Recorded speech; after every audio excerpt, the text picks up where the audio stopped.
started here. No manual included in the box. There's one online. It starts off with this specific model and turns into a larger 100cc model. But there's not too much hardware here, and I think we can figure it out. So I've got my tools here, got the landing gear, got a notepad because I'm gonna make some changes. I can already tell you. I'm gonna start with the landing gear. We've got two aluminum 90-degree brackets down at the bottom. They are not threaded, so we're gonna have to fight to see if we can get these lock nuts here down into the bottom of this fuselage, bolted up through the bottom of the landing gear.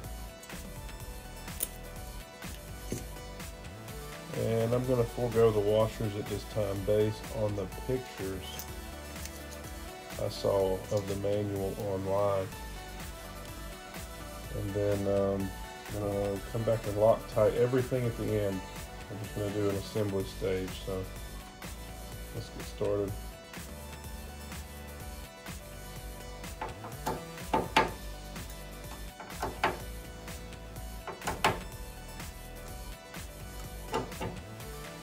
Alright guys,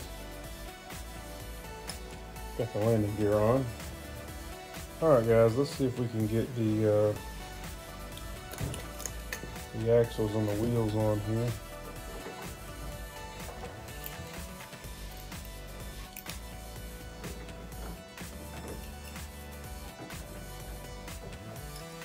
Alright guys, got the axles on.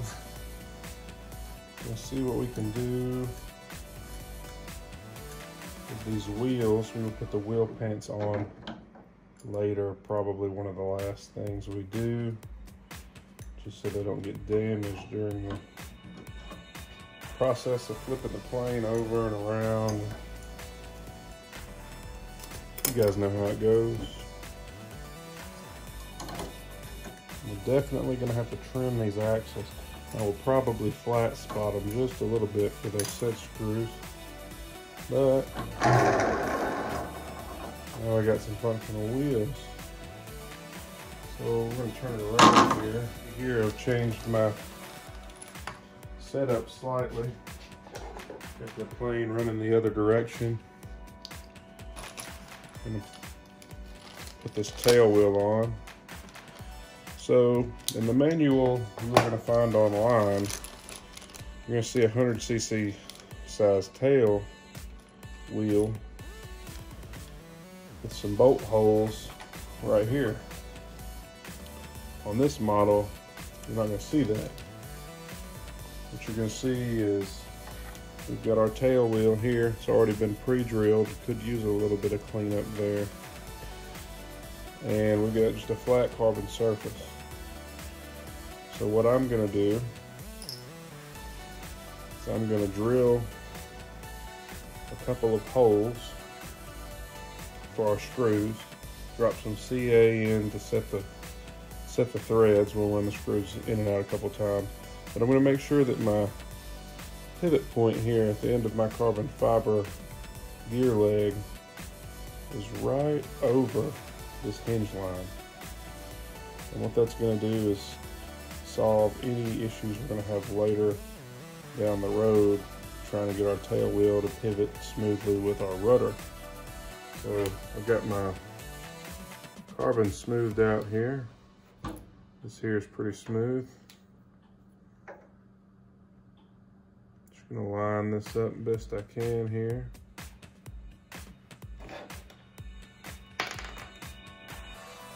Drill a couple holes, mark them first with this silver Sharpie.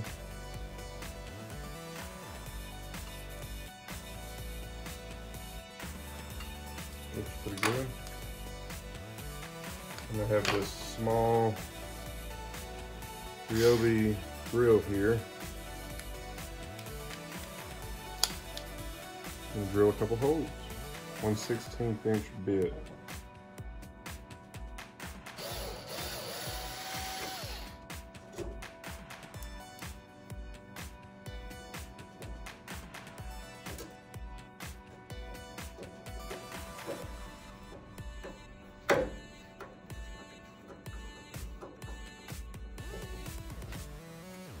just to strengthen up those threads a little bit.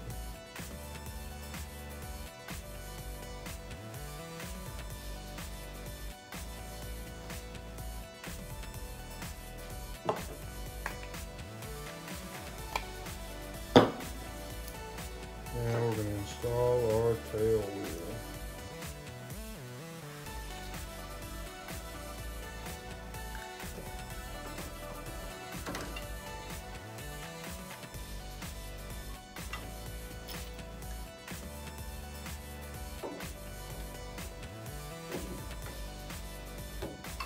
All good.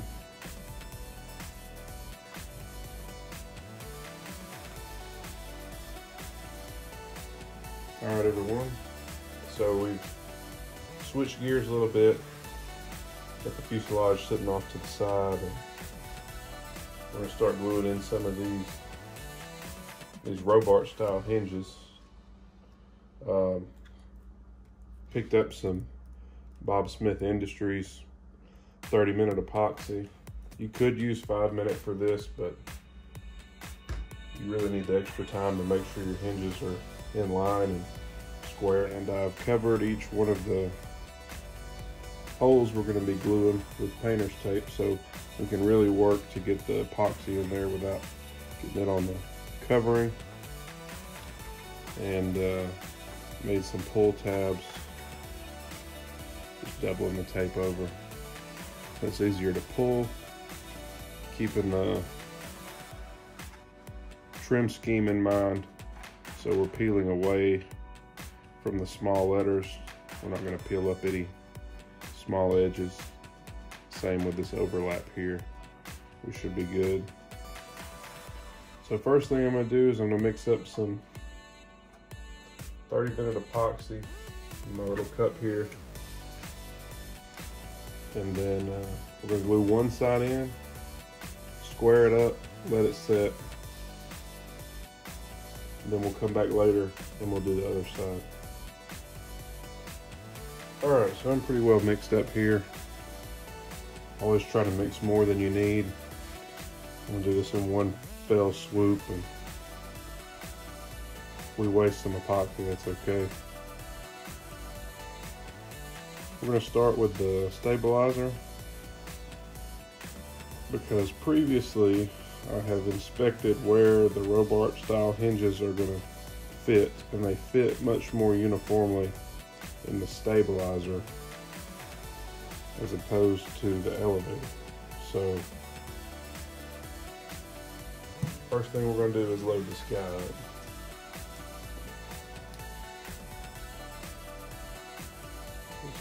Take a couple tries here. It's going to be a little awkward, but I did not thin my epoxy. This epoxy looks like it'll be pretty thin anyway.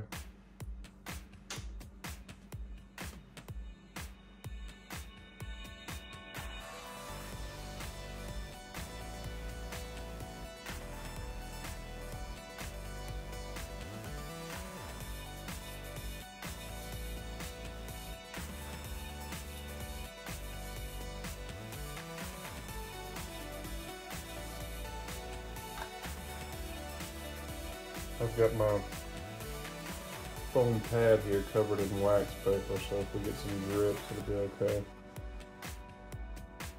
Shouldn't stick.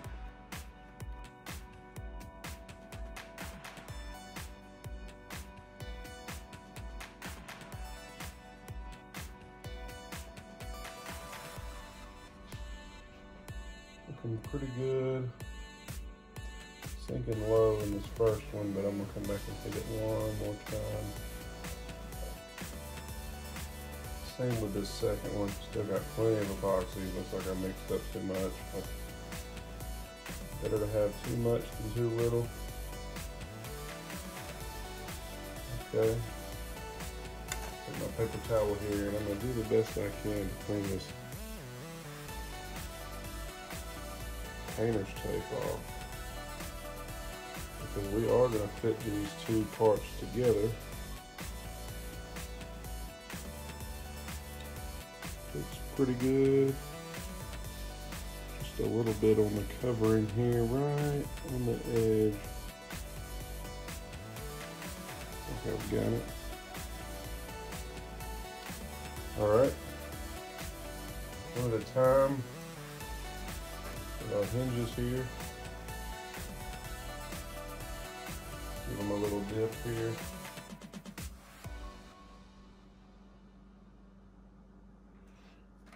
We're going to go right in the hole. Now normally, I would put a little bit of Vaseline here on the hinge point. But since I don't have any, you have to be very careful. I'm going to go right to that point. Try to get the same hinge line every one of these.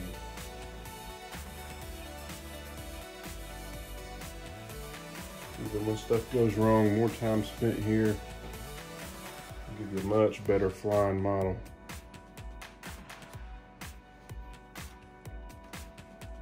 Just be careful with your hinge point, this epoxy. I like to give a little spin as I go in. Make sure the whole side is being coated.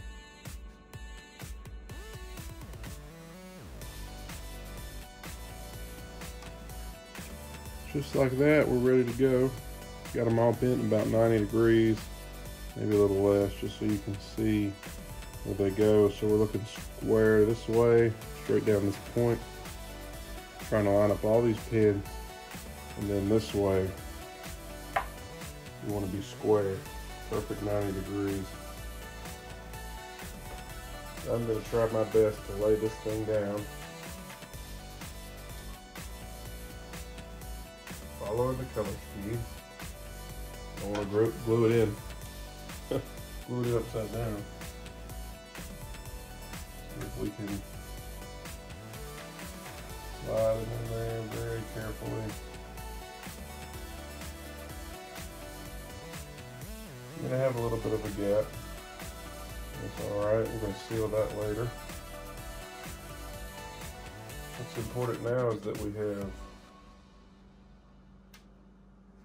almost no drag flexing this surface here.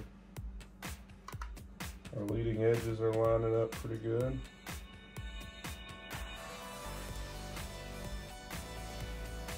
I need to go in a little bit on this side. I'm gonna let it rest there. All our gaps look pretty close.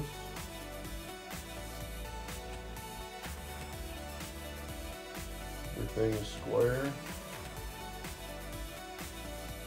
And if you don't already know, the reason you want to do this part, why is this important?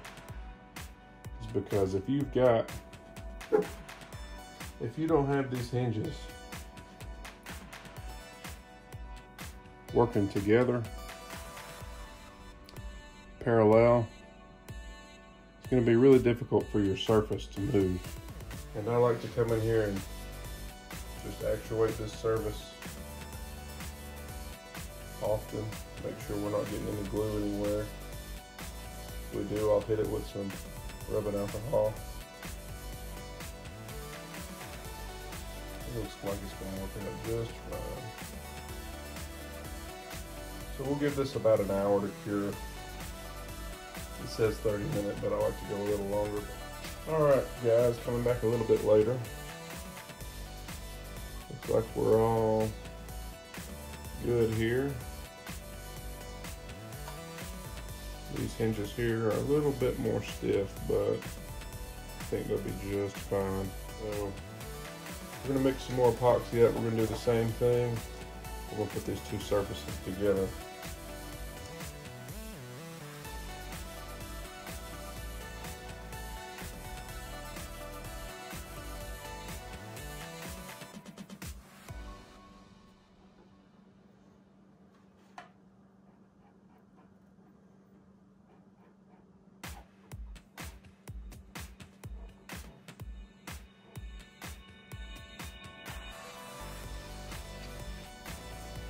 Same process as before, just going to try to clean this glue off.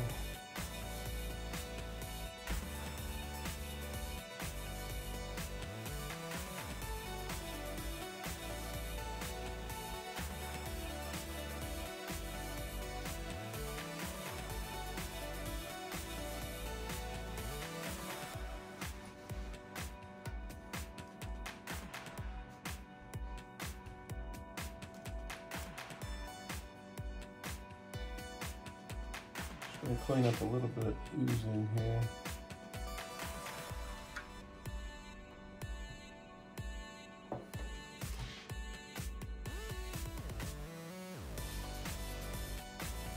Just gonna come back every 4 or 5 minutes.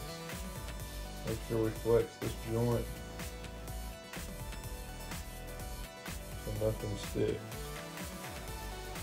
Again, this is a lot easier if you have some Vaseline to coat the center portion of the pins with.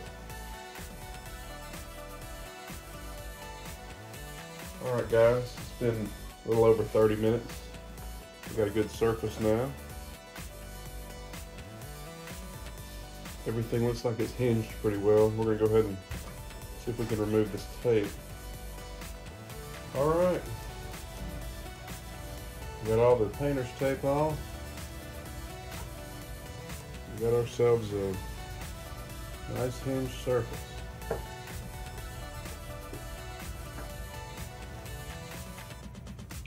Let's keep going.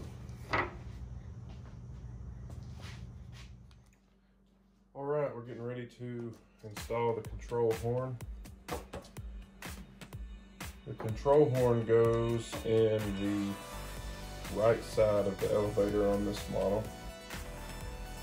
I've already taken my Great Plains Easy Touch sander and sanded the horn on both sides so we get some good adhesion with the glue. And now we're going to cut right here in a predetermined location for this control horn.